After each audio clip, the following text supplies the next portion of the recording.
The rough waves crashed and pounded against the rugged cliffs of Latrabjarg. A storm was brewing, a fierce tempest that brought a heavy cloud cover, one that turned everything around into a beautiful yet eerie sight. Soaring above the waves, Arctic skuas, the avian masters of such wind-battered waves, hunted for the small, wounded and exhausted seabirds that flew out of their element. Latrabjarg was a popular nesting site for seabirds of all shapes and sizes, and was, by necessity, a site of scientific interest. At the top of the cliffs stood the small lighthouse, Bjargtangar, built by the island's fishermen in 1913. The site had been recently renovated, a new structure built to replace the old one. In such exposed, windswept places, Bjargtangar, the only permanent structure for miles, was an obvious place for travelling scientists to stop off while they conducted their observations of the seabirds beneath. But on some occasions, the birds weren't the main attraction. Sometimes, the men and women who paid the isolated coastline a visit had other intentions, utterly unknowable to the occupants of Bjargtangar. Slowly moving along the coast, bobbing on the waves, an enormous vessel appeared. It was a ship from Denmark. The ship was the Danish research vessel Svend Voyn, equipped for coastline geological research. It hadn't been intended for such explorations, but the Danes had no choice.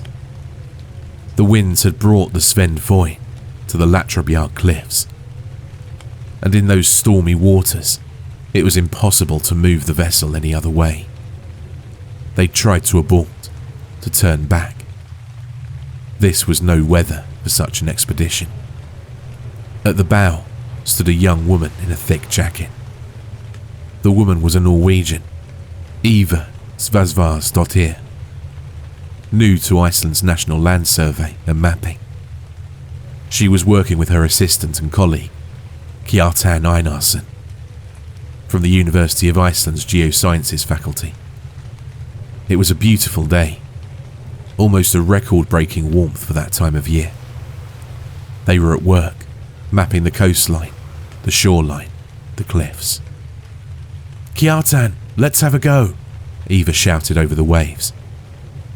"The waves are too rough," Kjartan replied, and started counting. 1012.53 millibars, he said at last. "It's going up. Leave it another hour or so." With a hint of impatience, Eva sat down. "If it's good enough for the birds to fly, why can't we set off yet?" she asked, gesturing to the birds circling overhead like vultures. Kjartan sighed. "Because," he said, "the bonxies, skuas, or jaegers, you always call them, they hunt in the storms. Other birds panic and make mistakes, but the bonxies, they take it all in their stride. They exploit the bad weather to the fullest. Bonxies are thieves, but they're also hunters. Most predators are cowards, but those birds," he chuckled. "I remember one time I was on a fishing boat. Let me tell you, if any bird can siege a vessel, it's a bonxie." Lying on the cold metal floor, Eva sighed. "Fair play," she said. "So how long did you say? An hour?" Kjartan nodded and made his way to the wheelhouse. An old man, his hair was thin and his features weather-beaten, stood on the helm deck, guiding the ship with a practiced and careful grip on the wheel.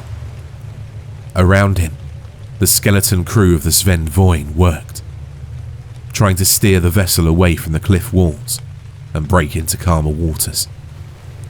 The day progressed, and at first, the storm showed no signs of letting up. But as the hours drew on, the storm cloud had moved inland, and the sky cleared. The waves were no longer breaking against the cliffs. Instead, They were small rolling waves of whitecaps. White peaks over which the Sven Voin rolled and bobbed, riding the swell as it carried her forward. And as visibility increased, as more and more seabirds plucked up the courage to take flight, the results of the storm's destructive wrath became clear. "There's something on the beach," yelled one of the local lads. He was pointing out to the northeast, ahead of the ship. Staggering to her feet, Eva's curiosity got the better of her, and she ran over to the bow of the ship. There was the Breidavik beach, stained yellow by the shells of long-dead scallops. Atop the discoloured sand, a great form lay, black and white with streaks of crimson. Skuas circled over the body, some landing to tear off pieces of flesh. Orca. "Hey, Kjartan," Eva yelled. "Come see this." But Kjartan was already on his way. The old man gazed across the beach at the prone body of the orca. "I don't understand," he said. "Orcas aren't usually seen here, but that's not the half of it." "What's wrong?" Kjartan shook his head. "What's big enough to rip open a young killer whale like that?" "Not an animal then? People? A ship?" "I don't know. Forced perspective might be at play. It might be a..." With a scoff, Kjartan waved a dismissive hand. "I've been on that beach many a time," he said. "I know how big those rocks are." The sun fell on the cliffs of Latrabjarg, and the wind fell on the waves. A sudden, eerie silence descended on the shore as the clouds slowly but surely began to dissipate. It was the middle of the afternoon, and at last, the tide was starting to ebb. "Let's have a look, eh?" said Eva, turning to Kjartan. "Let's check it out." As well as skuas, the corpse of the orca was infested with flies and gulls of all shapes and sizes. The stench of decay rose into the cold air, attracting a small flock of gannets and a pair of great skuas, the very biggest species.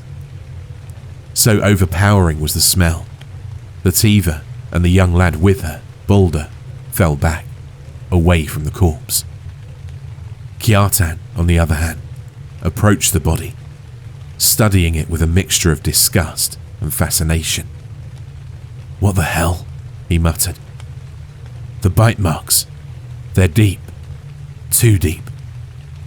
The blood streaking across the orca's belly and throat suggested the attack had been ferocious. The orca had been torn to shreds, the skin ripped from its body and the flesh sloughed away.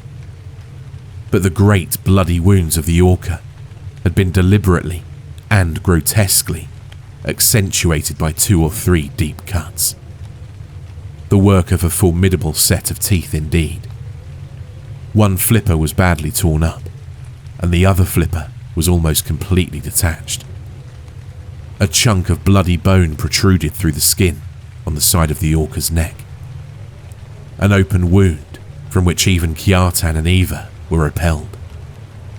But now Balder, the lad who'd originally seen the corpse, stepped forward. "I have seen this orca before," he said. "Look at the dorsal fin. The bend a third of the way up, the scar. I saw this animal 3 years ago, in Snæfellsnes. If memory serves, Flaxafloy Cetacean Research attached a tag with a number to." He lifted its damaged flipper and nodded. "The area under its right flipper. We can report the death. Get the proper authorities involved." "Good on you, lad," said Kjartan. "We'll tell the authorities when we get back to the Sven Voin." They stood in silence, looking at the body.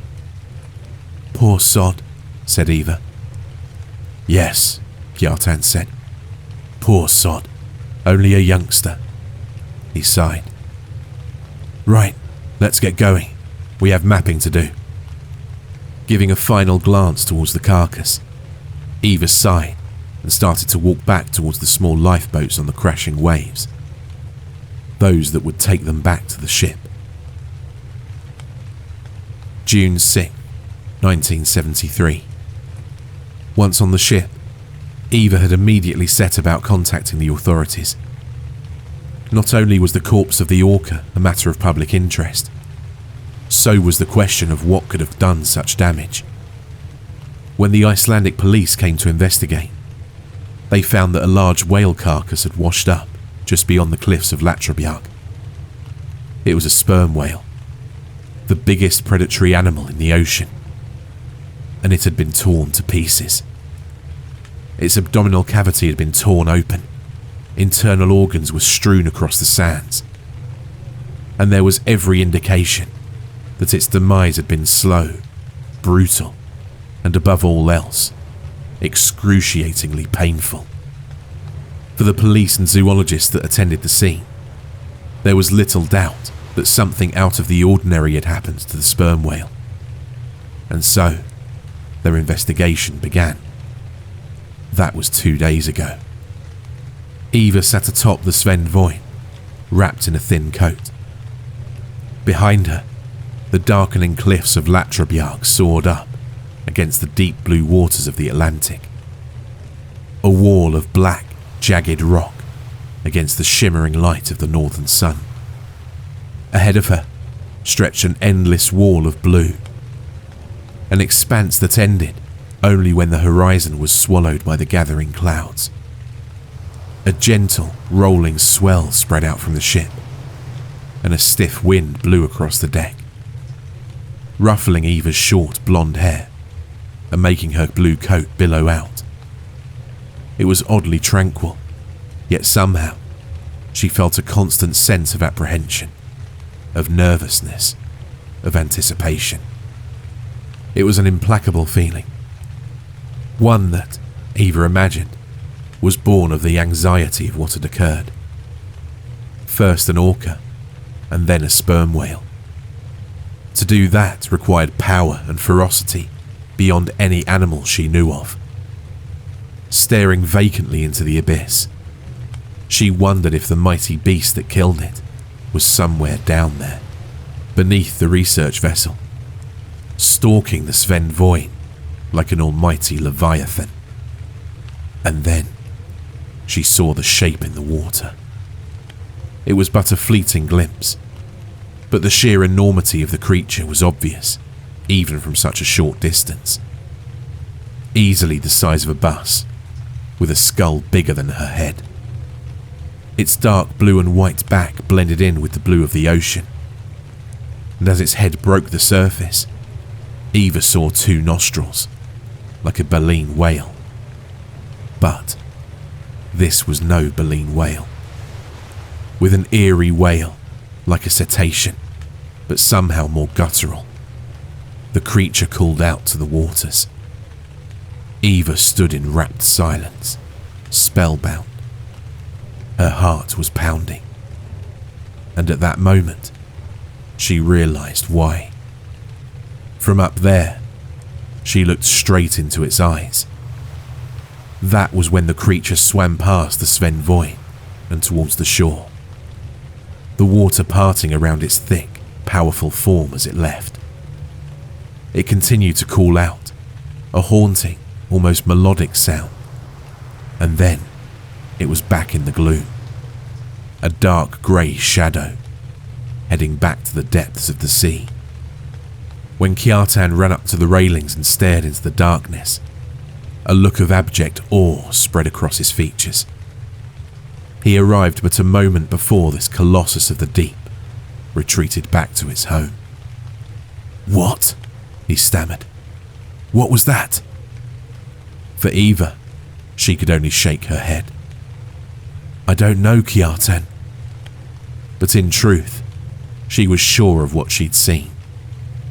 She'd seen pictures.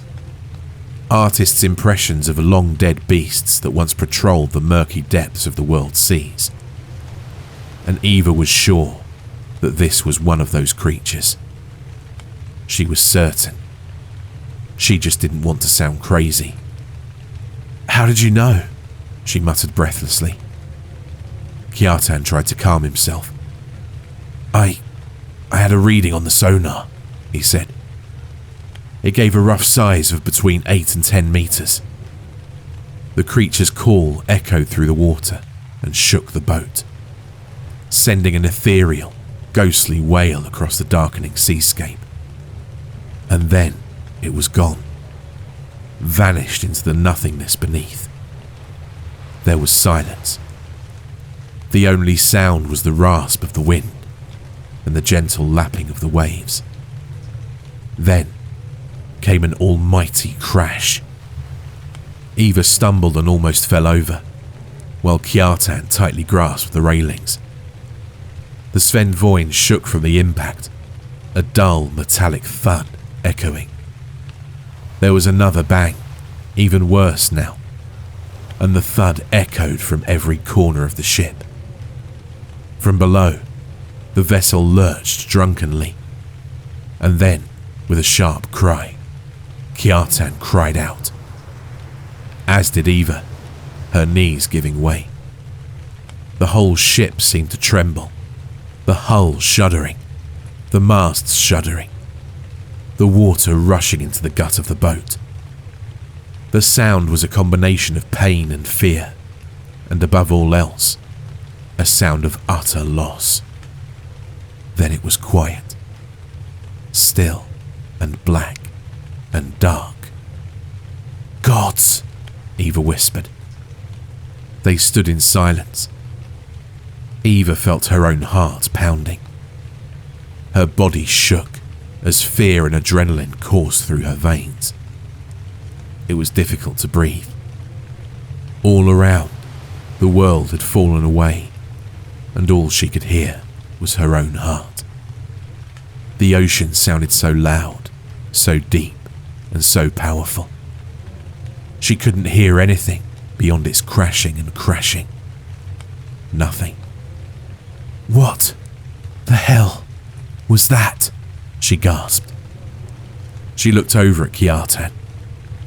He was staring down to the deck below them, his hands pressed into the railing, as if to grip it even tighter.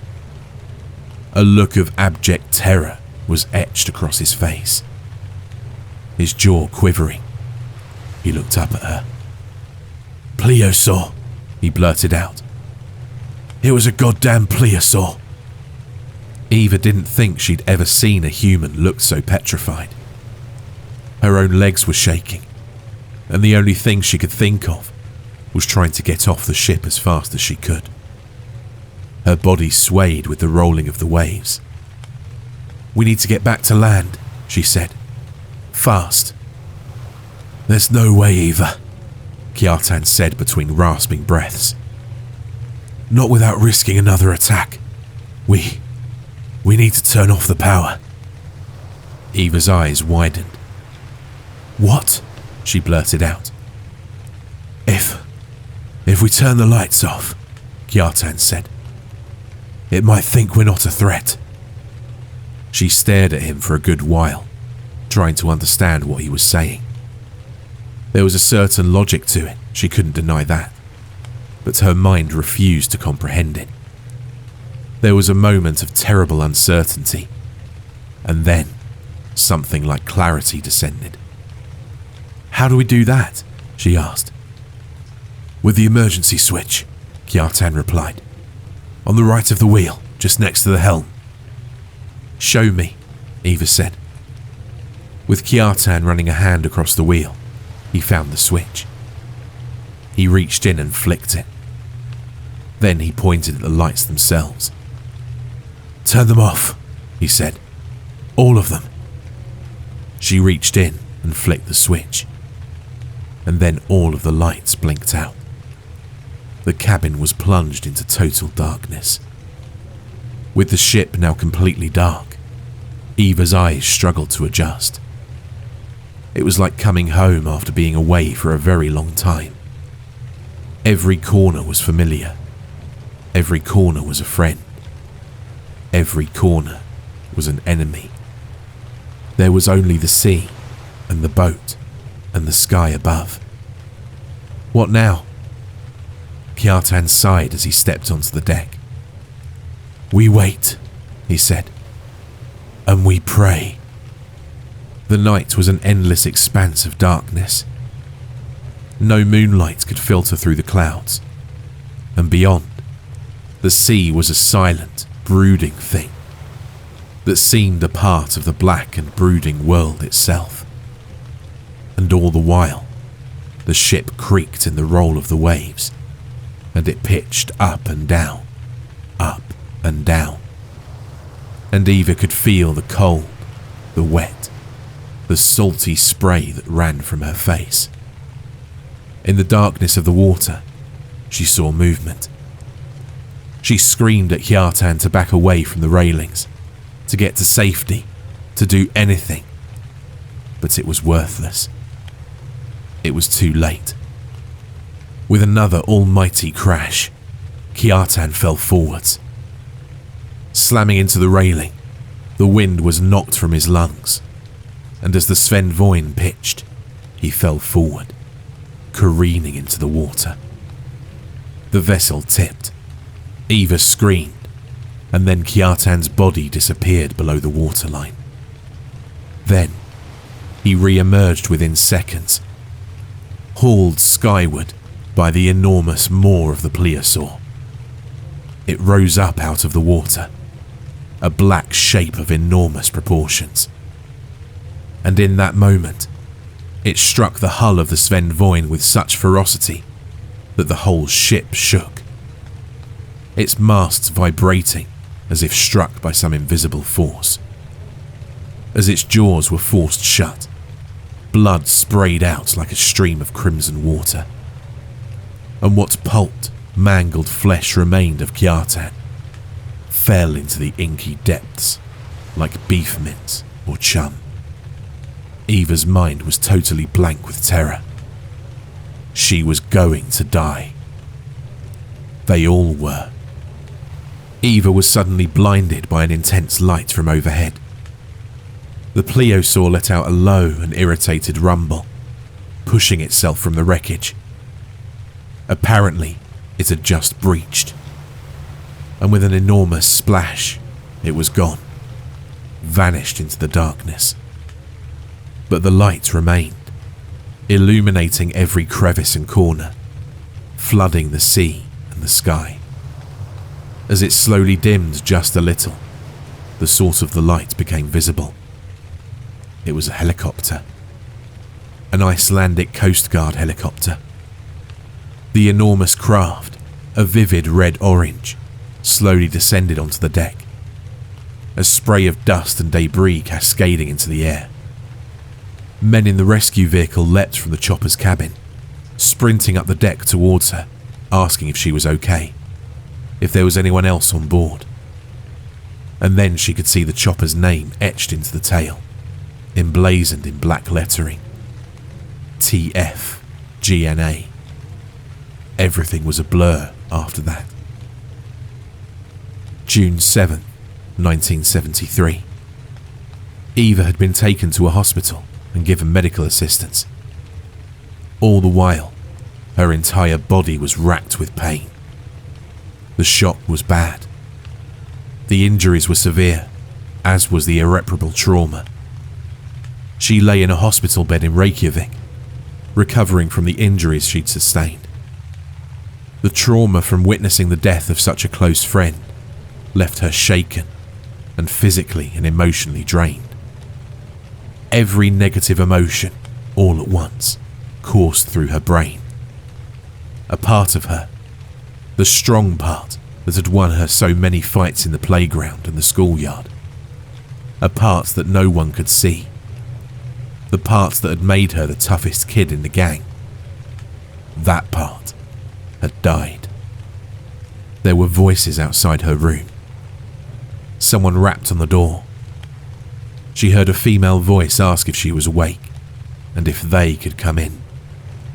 "Farewell till Helvetis," she muttered under her breath. "Leave me alone." The door opened, and in walked the female.